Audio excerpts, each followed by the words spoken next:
from the Crypt. Welcome, boils and ghouls, to the Critique Podcast. My name's Kenny, and I'm here with my good friend, my co-host, Godden. And together, we're here to watch and review every horrific, often hilarious episode of the legendary HBO anthology series, Tales from the Crypt. Godden, good evening. How are you? Good evening. Doing well. How are you? Oh, good. I'm doing well. I'm doing very, very well. I'm looking forward to our time together during this podcast. I'm going to admit I'm not looking forward to what we're about to talk about. What are we talking about? Today we're talking about season 3, episode 10, Mournin Mess. This aired July 31st, 1991, and it comes to us from the Tales from the Crypt comic. So this is from the Tales from the Crypt itself. I got to tell you, I would expect a lot more from Tales from the Crypt. This was, and this won't be the first time I say it, this was a bad episode. I did not like this episode. Did not. I see. We'll get back to that though. Pause that thought. Okay. I got to give a disclaimer.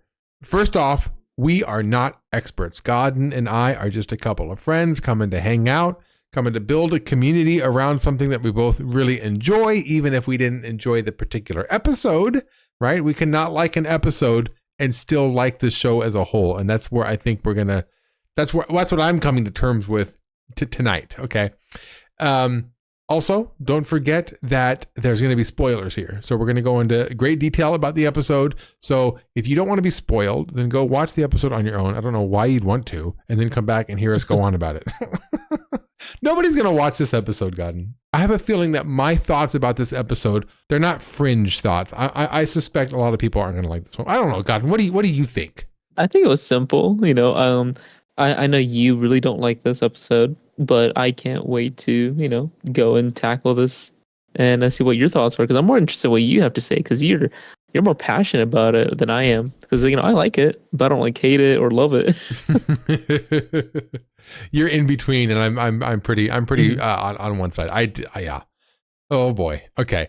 Let us see what the ancient text, inked in human blood, bound in human flesh text on the back of the DVD box set says here. Maybe he needs a ghostwriter.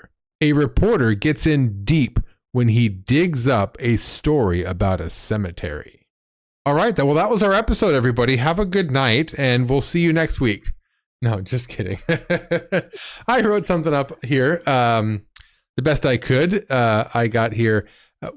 When a small town is overcome with a series of murders targeting the homeless, a reporter takes it upon himself to investigate what is going on. He eventually uncovers something far more horrifying and sinister than he ever could imagine. Can he overcome this ghoulish situation before it's too late? That's good, Kenny. Even though you hate the episode, you still give it a nice synopsis. Yeah. This point in the podcast is where we would normally talk about like our general thoughts about the episode. I let the cat out the bag. I do not like this episode. Last episode, I said it felt kind of like Goosebumps. Yeah. So the last episode was the one with all those kids, and I had said a couple of times that it kind of gave me some Goosebump vibes, like some kids horror vibes.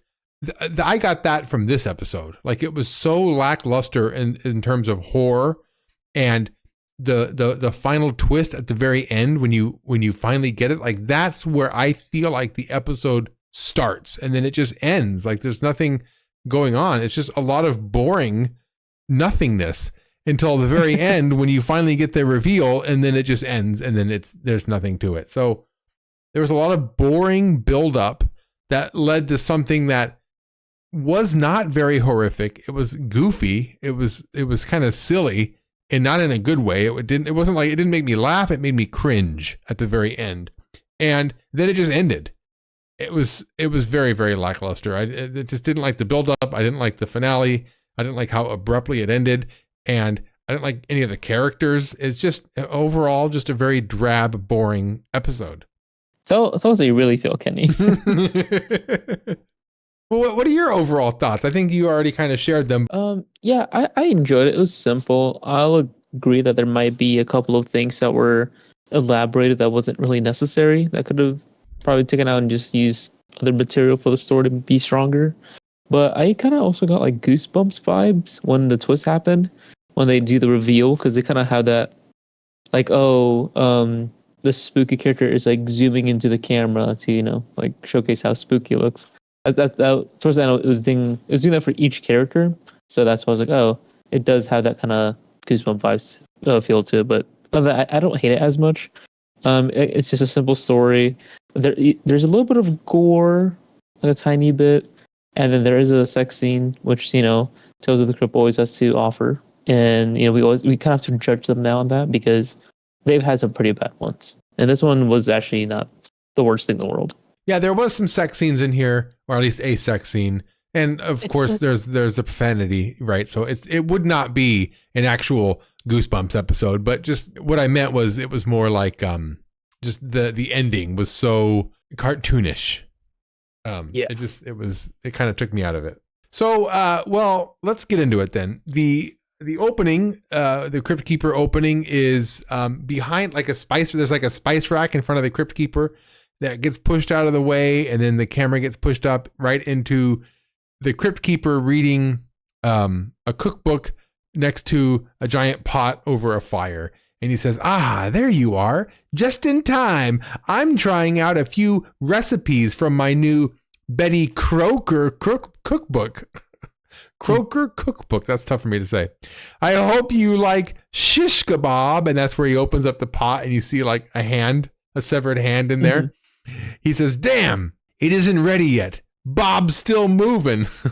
Tonight's fowl feast will begin with mashed potatoes, then move on to some shrieking duck, and finish it with nice kielbasa. I call this tasty tidbit Mournin mess. So, like, this whole Crypt Keeper buildup is really focusing on the whole eating aspect, the whole cooking up people aspect, which is the finale. That is what happens at the very end. But it's so short. It's such a small blip of the episode that it seemed to miss the mark. Like even the Crypt Keeper at this point, I don't think understood the point of the episode. Like he seemed to be making a big to-do about nothing. Like it was just the finale of the episode that was like, 35 seconds. Well, that brings us to the opening panel, which is our main character running away from a group of people behind him. It's a dark and stormy night, by the way. Of course, it's a dark and stormy night. It's a Tales from the Crypt episode. So he's running away. He's in a graveyard. He's running away from these people, and he's running over a corpse. And the corpse looks like it's that one homeless character. You see the one there on the ground? I think that's trying to be that homeless guy. I think so too.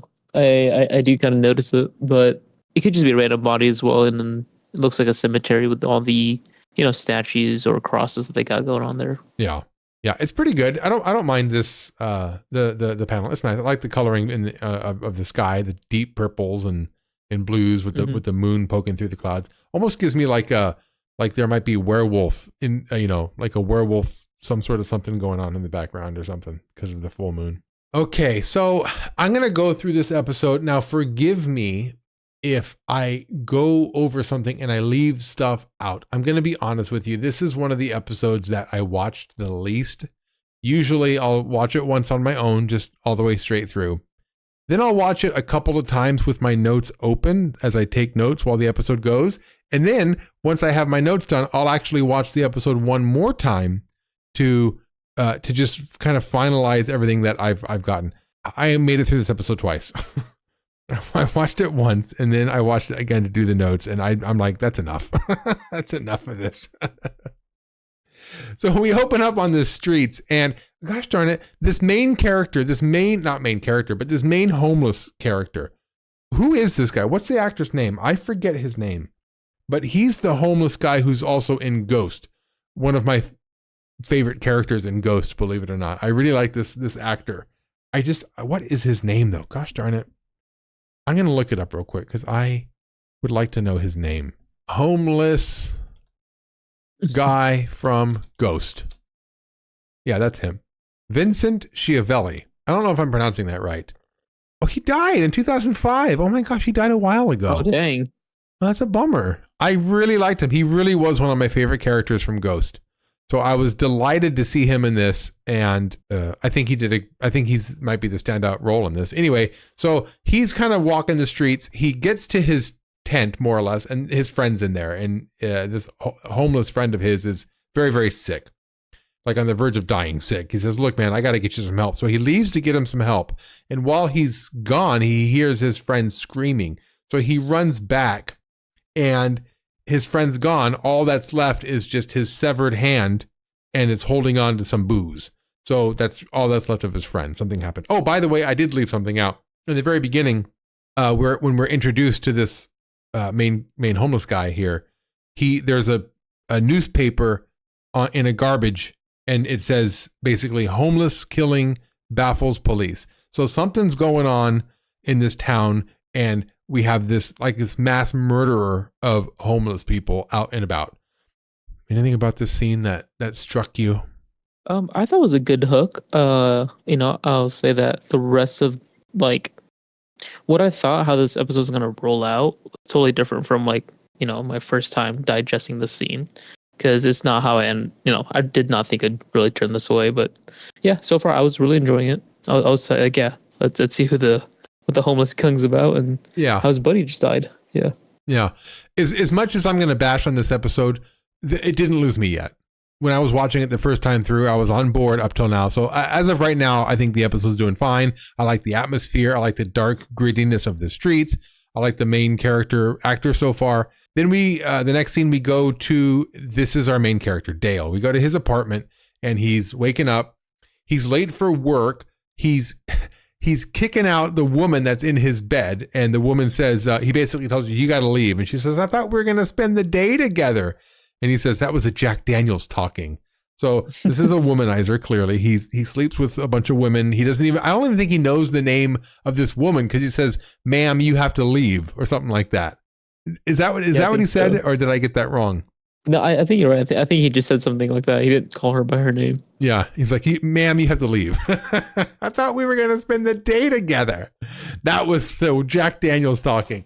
So she leaves. Oh no, he slams the door on her after she leaves. So this is a very, very womanizing man, right? He just wants women to please him, and then once they're done, once he doesn't need them anymore, he's throwing them out. He's being rude to them, and he's slamming doors in their faces. So this is our main character. Hello. On his way out, he grabs his badge, his work badge, and he works for Evening Globe Press. It's his press pass. So he's a reporter. So this next scene is where he's going for work. There's an event or some sort of a presentation or something happening at a graveyard. I think is this a graveyard? Yeah, I think it is a cemetery, and they're going to announce their whole new improvement plans or whatever for the acres. Yeah, I don't think there were any gravestones visible in this shot. I don't think there were. I just got the impression it was a cemetery or a graveyard because of the fact that the front cover of the panel had the graveyard, and the way it was shot, it was like on the edge of this grassy area with a driveway behind it. To me, it looked like it should have been a graveyard. So I just assumed it was. So they're talking about the Grateful Homeless Society and giving back in some way to the homeless. And this is where, oh, by the way, the not the leader, but the main person presenting is Jess Gilbert, I think was her name, Jess. So this stunning, beautiful woman is up there giving her little presentation. And Dale says, well, shouldn't we be giving this money to people who are alive? Shouldn't we be giving this money to something that's a little more, helpful to the community? And there's a little bit of a back and forth there. I kind of missed, I think, something in there. Was there anything else that happened that I might have missed? Because I got to admit, now that I'm talking through it, I don't really remember what the point of this scene was. I think it's just to showcase what kind of reporter he is, because he was like a pretty good instigator. He would ask questions that kind of baited her into revealing more, trying to slither her way out of a messy question. So it just kind of showed what kind of reporter he is more than anything. And I guess just to introduce that set of character, Jess. Okay. So that afternoon, he goes back to his office, and he's in the boss's office, and he's basically being fired. Oh, he's being fired, and at the same time, he finds out that his replacement is some other guy who, for some reason, he just does not like. So I think he also thinks he's a lot better than everybody else who works at the office. Yeah, I think you get that vibe actually just from the way he talks. So he goes home, and his power's off, by the way. That's something he had talked about in the office. He said, basically, my power's out. I can't even afford my power. So, this was a good scene, by the way. I like this one a lot. So he's in his apartment. His lights are all out. It's dark. And I think at some point he goes to the bathroom, and you see little flashes of light, and you see that homeless man behind him. And by the time he finally notices that the homeless man's there in the apartment with him, he starts to turn, but then the homeless man steps out from the front, from in front of him, like it was a mirror behind him. So I thought that was a really, really clever scene, a really good misdirection, because like he was confused and we were confused. It was a nice setup for that scene. I really liked the way they set that up. So this, by the way, did this homeless guy have a name in the episode? Not that I remember. He, like I said, I thought this was going to go a different direction than with how the episode ended, but yeah, he didn't have a name. I thought it was more important than he was. He was just already here. So this homeless man basically pleads with Dale he wants him to write an article. He says, write an article that expresses the fact that I'm innocent, right? Oh, by the way, that the detectives think that this is the homeless killer because his friend just died and his fingerprints are all over the place. So the detectives and everybody suspect that this is the homeless guy who's going on the killing spree. So he's basically pleading with Dale to write an article to basically say that he's innocent. He says, come to the graveyard and I'll give you all the information you need. So he goes to the graveyard and that homeless man's not there, but Jess is, and he actually invites Jess out to lunch.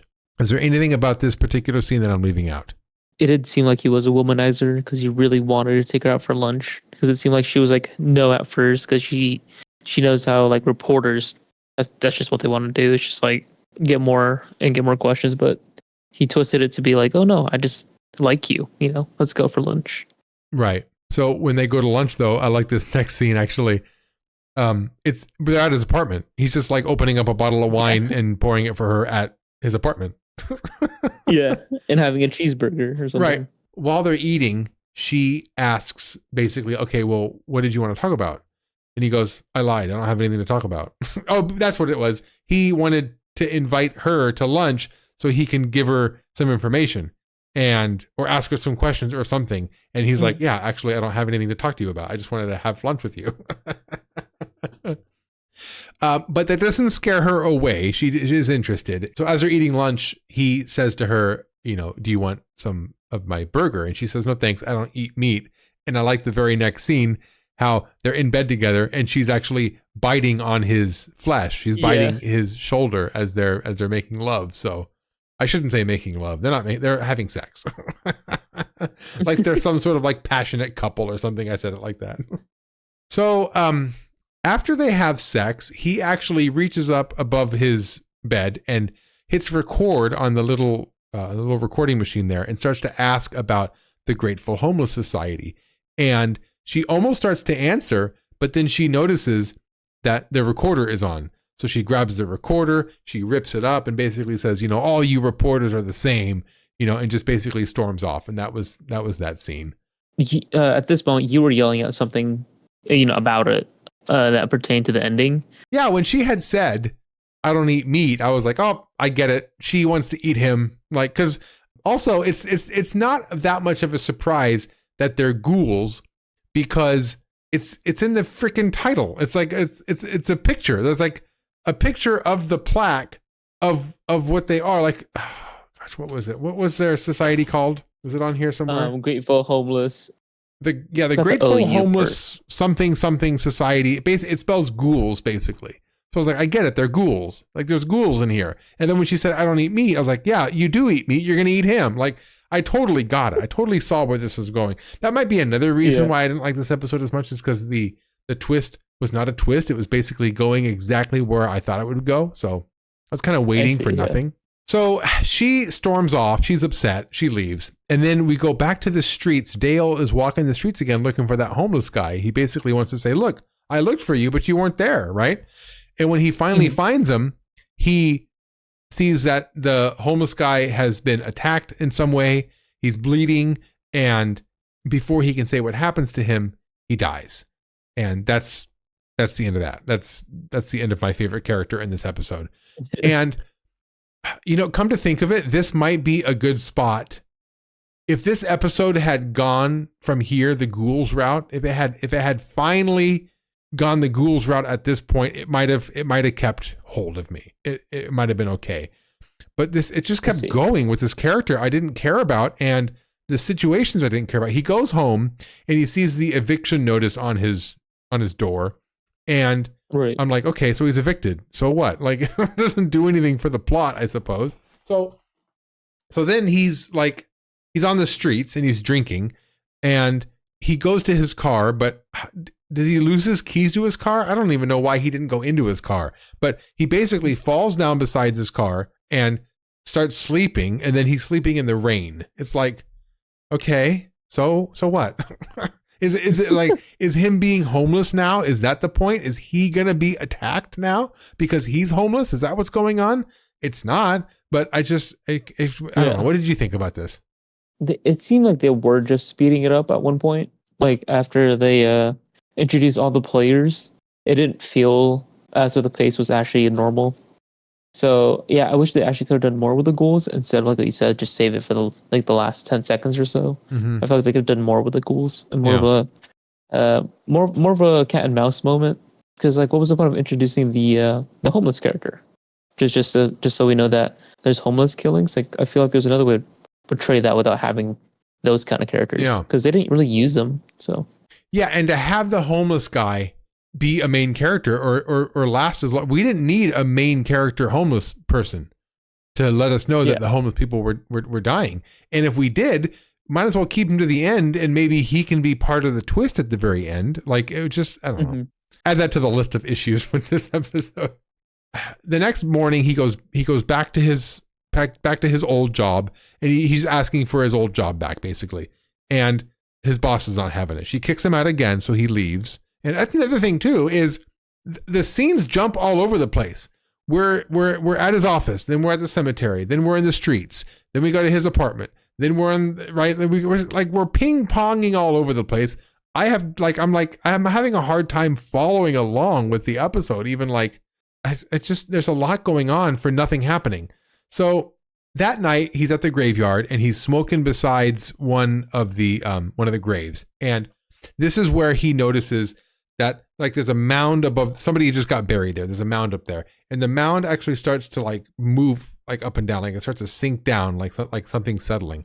So he's suspicious. He grabs a shovel and just starts digging up this grave. Again, why? There's been no indication that there's something fishy going on in the cemetery, and suddenly he's just like, I'm going to start digging a hole. There was no lead up for this part of the finale. It just didn't make any sense. I couldn't connect it together in a way that made sense to me. Even my own head lore of the episode was confused. I just couldn't make sense of it. So he starts digging down. Funny. He finally gets down to what should be the coffin, but it's a door. So he opens the door. He falls down into this underground cave system, and he starts exploring around. Then he hears people. He hears people kind of, roaming around. So he tries to escape, but he can't jump back up the hole he came from because it's too high up. So he hides inside of a coffin. Okay. But the coffin he hides in turns out to be that homeless guy from earlier. His eyes are ripped out. So he freaks out. He opens up the coffin, and suddenly he's on a table. At this point where, okay, I get it. The ghouls are going to eat him, right? He's at a table. Oh, by the way, it was a cute little touch that one of the items near the table was those little wet wipes. I can just imagine the ghouls feasting on the flesh of humans, and then when they're finished, using little wet wipes to wipe their fingertips. I just thought that was kind of a funny visual. I did not notice that, but I'm glad you did. So at this point, he gets surrounded by a bunch of people, and they reveal to him they're actually ghouls and they're going to eat him. And then we get the most caricature, cartoony reveal. They reach up to their face and they rip back their masks, and they reveal that they're actually all ghouls. And it's just so cartoony the way it was revealed. I didn't like it. It was so just Goosebumps in not a fun way. It was very Goosebumps in a cringy way. When I guess I shouldn't say Goosebumps, because even Goosebumps is fun. This was stupid.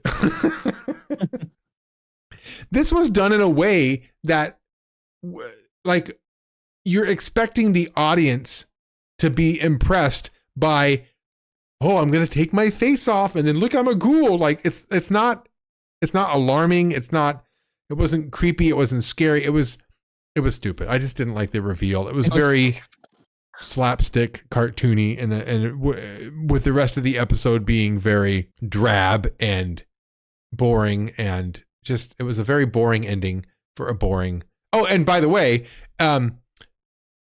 Jess shows up, and it turns out Jess is also a ghoul, and she takes off her mask and she says, remember I said I don't eat meat? I lied. And I was like, yeah, no crap, you lied. I got that when you said it the first time. It was not a surprise. It was just it was very hand-holdy, the episode. Like, okay, you can't have a main picture of the episode be that ghouls sign, right? I like, they're basically telling you exactly what the ending was. So I kept trying to see, okay, so what else is the twist? What else is going on here? Is he actually a ghoul? Are his parents ghouls? Something, right? Like, nothing was going on. So it didn't seem like there was much of a misdirection. And by the time we finally got it, it was just so expected that it wasn't a twist to me. It was stupid. I didn't like it. Anyway, let's get the Crypt Keeper outro out of the way, and then I'll ask for your final thoughts. Okay, I feel like I'm talking a lot. So okay, I love it. We go to the Crypt Keeper, who says, pretty tasteless, wouldn't you say? I guess in the end, Mr. Sweeney learned not to go digging into other people's business. Although you'll be happy to hear he's found himself a new career as a ghostwriter. So, still hungry for dessert? I hope you like Cannibal's soup. It's good, and it looks like Campbell's soup. I thought that was a pretty clever little pun. Okay, so I blabbed a lot. Godden, what do you think? Don't hold back. I liked it. I wouldn't say it was something I'd watch again or more than twice, realistically. I like towards the end when they just grabbed his earlobe or his whole ear and just ripped it up, and he's just bleeding profusely while I was like taking the horror. But yeah, I just don't understand why he used the homeless character and then just got rid of him. Like, it felt like a red herring, you know. I thought it was gonna go somewhere with him being claimed as the homeless killer. So maybe there was like some crazy tie-in as to maybe he is telling the truth or he's not, and how it ties to the reporter. But yeah, them being ghouls felt a little what's the word? It felt a little sour, honestly. That's kind of how it ended. I mean, the makeups and the effects were pretty good, and towards the end when Jess was going to eat him, it reminded me of was it Till Death, when she keeps going back and she like makes out with him on the table, right, with her big swollen gross lips trying to give him a kiss. I remember that. Yeah, so it had that similar ending, how it faded to black. But like I said, I don't think I was as harsh as you know. I feel like you're going to give this like below a 1 or something like that. Hey, let's not let the cat out of the bag, okay? Because like for me, I'll give it like a solid, you know, like 2.5 homeless people. Yeah, I am with you on the red herrings and characters. If the homeless man had been helped, like, so the homeless man was made to look guilty even though he was innocent, right? If he would invest, if Dale would have invested more of his time to really advocate for this homeless guy and try to plead his innocence, and then it turned out that he was the ghoul, like maybe he was the lead ghoul or something like that, That would have been a good twist. Or the love interest that he had. What if he didn't scare her off? What if he was a womanizer, but for this particular woman, he was really interested in her and really treated her right? And maybe she went along with him to help, and then she turned out to be a ghoul, or she was killed by a ghoul, or something. Like, that would be a twist. Right. What they did in this episode, there was no twists in this episode. He was the same character from the beginning to the end. He was the same scoundrel from the beginning to the end. He just happened to stumble upon these ghouls who we all knew were there. So, not impressed. You jumped right into the rankings, or you jumped right into the ratings. Let me think about this. So what is my lowest score? My lowest score so far is a 0.5 point, right? What did I give a half a point to? I gave a 0.5 point to at their dead weight. Would I rather watch this or Dead Weight? Dead Weight was the one with Whoopi Goldberg, right? Yes. Yeah. With the redhead. Yeah. I'm going to match that. I'm going to go another 0.5 on this one. Another 0.5. I'm going to give a half of a hamburger in a garbage can. I see. I see what you're doing. Yeah. What did you say you gave this a what? 2.5 homeless people. Okay, 2.5. I'm going to go ahead and plug those numbers into our little magic calculator over here for an average of 1.5. So far, this is our lowest average, because on Dead Weight, I also gave that a 0.5 point, but you gave it a 2.8. So that was an average of 1.65. So this so far is our lowest overall average. And let me look back. I think it's our lowest. It has to be our lowest average ever. This is our lowest average ever. Yeah. Wow. This is a low episode. It's just, I'm sorry, people out there, if you love this episode or think in any way that it's a good one or great one, if I'm missing something here, let us know in the comments, because this is a bad episode. As far as, like, I'm trying to think of other things that are similar to this, as far as the theme of like an entire town being up to something. In this case, the whole town are ghouls, and he didn't discover that until the very end. It made me think of a couple things. The more mainstream route, I'm going to say like Children of the Corn or something like that. Okay. Right?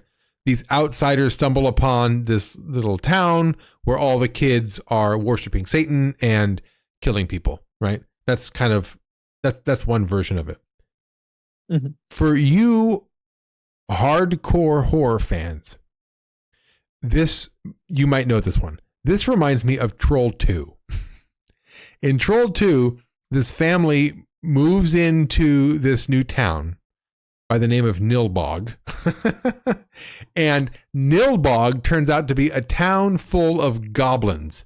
Now, Godden. Nilbog backwards is goblins. So they move into a town basically called Goblins that's filled with a bunch of goblins. That's awesome. It's a terrible movie. It's an awful, awful movie. It's one of those movies that some people think is so bad it's good. I beg to differ. It's just a bad movie. It's an awful, awful movie. And which is bizarre, because I loved the original Troll. The original Troll is a fantastic movie, but the sequel is just absolutely horrendous. So, yeah. Can you think of anything else that's similar to this? Well, the most recent film I had that had something like this was Together with Dave Franco and Alison Brie, where there's a whole cult following for the town, where they force people to merge together, like through their culty sacrifice, because that's, there's a whole biblical tale. And then, they eventually find out, like, oh, the water they drank infected them, and that's because of the cult that it had, like, 100 years ago. Interesting. I never heard of this one. It's a body horror. It came out last year. Oh, okay. Was it good? It was good? I enjoyed it, yeah. Okay. Yeah. The ending might be a little but the first two acts are fun, yeah. Hey, sometimes it's hard to stick the landing. Yeah, it is, yeah. All right. Well, I'm going to go right to Horrorespondents. So we have had quite a few comments since our last podcast. I'm going to go through them. We have a couple of comments from some older episodes. I'm going to actually do those first real quick. The Jamirian, I see you out there, Jamirian, comes through, and he responded to a couple of episodes that I want to give a little shout out to here. Corman's Calamity, that was one of our favorites from last season. Remember that one? He says, this is one of my all-time favorites. Such a fun episode. It reminds me of a gorier Are You Afraid of the Dark? I was a little too old for Goosebumps when it came out, but I see what y'all mean. Godden, good eye on the wife's silhouette intro and outro. Now that you point that out, I can imagine that had to be done on purpose. Do you remember when, because her reflection or her silhouette in the window in the beginning looked like that ghoul or looked like that troll or whatever it was from the ending. Yeah. So good eye on that. He gives the episode 5 out of 5 stupid day hats. Nice. I like that. Yeah. So he also responded to Lower Birth.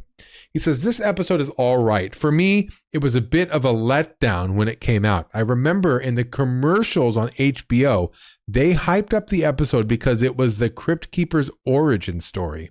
I was so amped to see it as a kid, and to have it just be mostly an afterthought towards the end was disappointing.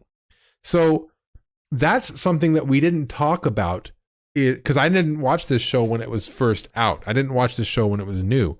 Yeah, the hype around each episode must have been a whole like subculture in and of itself. Like to know, oh, next week we got this particular episode coming out. We're looking forward to it. I can imagine all the talk. If you're really into this show as it's airing, you might be having conversations with your coworkers and your friends and your classmates about, did you hear next week we're going to learn about where the Crypt Keeper comes from? Imagine having all that hype and then finally sitting to watch the episode and it just being like an afterthought. That would be very disappointing. I forget what I gave that episode, but I can imagine if in that time, I can imagine giving it a lot less. In fact, let's go back here. Lower Birth. I gave Lower Birth a 3.9. I remember I gave it a 3.99 because I wanted to give it a 4 because of its significance, but I was reluctant to go that far because the episode was so bad. Yeah, I would imagine it would be a lot lower had I been waiting for that episode for a week, right? Can you imagine? Right. Yeah, I could definitely see that. Young Kenny giving it a low score. Right, waiting for the Crypt Keeper's backstory just to get some weird circus sideshow story that had nothing to do with it. Okay, and well, thank you, Jamirian, for your comments. I got a comment here from Iron Sabbath. So this is for our episode Easel Kill Ya. He says, one of the best episodes in the entire series. Remember how I mentioned I love dark twists and endings? I do remember you brought that up, Iron, and in particular, you brought that up, I think, because you had talked about the Three's a Crowd episode, and you had mentioned how that was kind of good for you. He says, no surprise then that this one is one of my favorites. 5 out of 5 bloody paintbrushes. I like that. The final comment I want to highlight here is from Joseph Hill. This is also about Easel Kill Ya. He says, Happy New Year to the Crypteekers and all the viewers as well. Thank you, Joseph, and our viewers, thank you as well. This is a really good one. Maybe not top tier, but very good. Has all the elements of a good Crypt episode. Tim Roth always does great work. Tim Roth did do good in that one. He was the main character. He played like dark and brooding really well. You got a sense that he was really contemplative and just really, really deep in his own thoughts in that episode, and like in a dangerous way. You know what I mean? Mm-hmm. No, I know exactly, because he definitely had that vibe. Mm-hmm. He says, I have to disagree about the art collector. I think he's a bad guy because he's the one that pushes Jack into his descent to madness.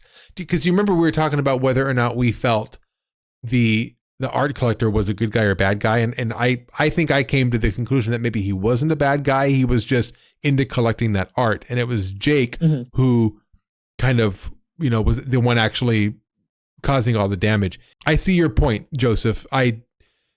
He wanted that art and he didn't care how he got it.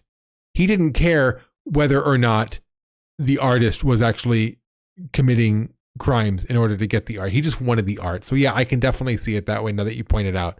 He was definitely turning a blind eye. Or if anything, maybe he didn't want the art. Maybe the art was pointless to him. Maybe he just wanted somebody going through that turmoil in himself to commit those murders, to commit those crimes. Maybe he just wanted that. So yeah, that's an interesting angle. I like that. What do you think? No, I actually like that too. But I know the Joseph Hill disagrees about the art collector, but I like to think of him just like he's just in his own world. He actually isn't trying to, have people join him. But yeah, I do like these other perspectives. He goes on to give the episode 4 therapy sessions out of 5. Oh, nice.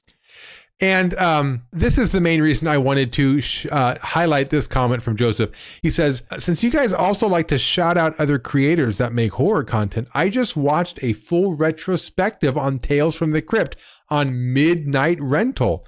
Joseph, thank you for that. I love podcasts, and especially like on my drive to work, or if I'm riding a bike somewhere, or if I'm doing something else, I'll just throw a podcast on and go for it. So yeah, I tuned into this, by the way. So Midnight Rental, if you search them on YouTube, go through their videos and you'll actually find their Tales from the Crypt retrospective. So it spans the entire franchise. So I basically watched, I would say it's a long one, by the way. I watched about the first hour of it, and it goes through seasons 1 through 3. So no, not 3. I watched all of season 1 and 2, and I stopped when it got to season 3 because I don't want to have any spoilers. But yeah, it's a long one. And if you're really into Tales from the Crypt, I'd recommend this as well. So thank you so much, Joseph, for that shout out of that podcast. So much appreciated. For today's episode, okay, if you made it this far in this episode, I want you to leave a comment down below of your favorite podcast that you listen to. So let's have this be our shout out comment section. If you've been listening to a podcast or have a favorite podcast from, years ago, maybe you listened to them a while ago and haven't listened to them in a while, leave a comment down below of your favorite podcast or a podcast that you think other listeners of this podcast might enjoy. I think that'd be a lot of fun to kind of get that momentum going on more podcasting, more listening to podcasts. As always, I'll leave also a link to some of my favorite podcasts in the description. We're talking Creeps of the Crypt, Haddonfield Radio, Return, Revenge, Resurrect. You know the routine. I go over these every week. So this week, I'm going to shine the light back out to you. If you want to share your favorite podcast down below, leave a comment of your favorite podcast, or even if they have a lot of different kinds of episodes, if you even want to narrow it down to a particular episode that you think was really, really good, feel free to go ahead and do that down below. All right. With all of that out of the way, if you are enjoying us and everything that we have to offer here, there's more of us found. Too Bad About Kenny here, TOO Bad About Kenny, as well as the number 2 Bad About Kenny. I can be found on YouTube and Twitch, where I'm reviewing movies and books and playing video games. Godden, where can more of you be found? They can find me streaming occasionally on Twitch at UAPP06. I've been really busy currently, so I don't have a consistent schedule to stream, but I always tend to stream at around dinner time. That's a good time to relax and play games. And they can also follow us on Crypt Seekers on Twitter or on X. Thanks for that, Godden. And if you are following along with us, next week we'll be watching Season 3, Episode 11, Split Second. Godden, I'm crossing my fingers that this is a better episode than this week's. I think it will be. I don't think we can have 2 duds like this in a row. All right, everybody. Until next week, we here at the Cryptique Podcast wish you all sweet nightmares. Well, how was that for a scream, boys and girls?